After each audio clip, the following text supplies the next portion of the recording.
ირანის უზენაესმა ლიდერმა აიათოლა მოჯტაბა ხამენეიმ მოლოდნელი განცხადება გაავრცელა, სადაც ნათქვამია, რომ ირანმა ამერიკის შეერთებული შტატებისა და ისრაელის წინააღმდეგ ომში გამარჯვებას მიაღწია.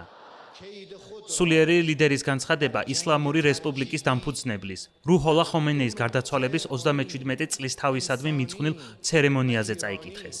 განცხადებაში ნათქვამია, რომ ბოროტმა მტერმა ირანის შეიარაღებულ ძალებთან დაპირისპირებაში მარცხი განიცადა, როგორც სამხედრო ველზე, ასევე საზოგადოებრივ არენაზეც. ბოროტმა მტერმა, რომელიც შეიარაღებული დაპირისპირებისას თქვენს მამაც შვილებთან დამარცხდა და მნიშვნელოვანი დამცირება განიცადა როგორც ბრძოლის ველზე, ისე საზოგადოებრივ არენაზე, ღრმა ჰიბრიდული ომის ფარგლებში თავისი ძალის ხმება ორი მიზნისკენ მიმართა. ხალხის მდგრადობის შესუსტებასა და ქვეყნის ოფიციალურ პირებში არასწორი გათვლების გაკეთებაზე.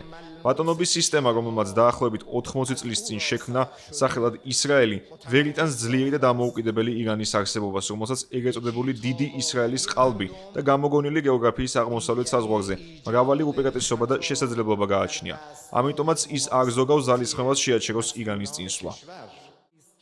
განცხადებაში რაჰბარი ირანელ ხალხს მოუწოდებს მტრის ჰიბრიდული ომის გეგმებს სიმტკიცით, სიფხიზლით, ერთიანობით, ერთმანეთის ნდობითა და დაცვით შეხვდნენ. მან ირანის ოფიციალურ პირებს მოუწოდა ირანის სახელმწიფო პრინციპები დაიცვან და გააფრთხილა, რომ ნებისმიერი ქმედება, რომელიც საზოგადოებრივ პესიმიზმს ან იმედგაცრუებას გამოიწვევს, მტრის დახმარების ფორმად და ირანელი ხალხის წინააღმდეგ გადადგმულ ნაბიჯად ჩაითვლება.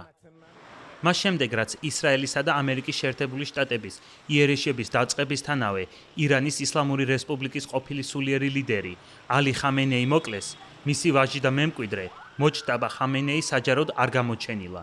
მის წერილობით განცხადებებს ირანის სახელმწიფო მედია პერიოდულად ავრცელებს.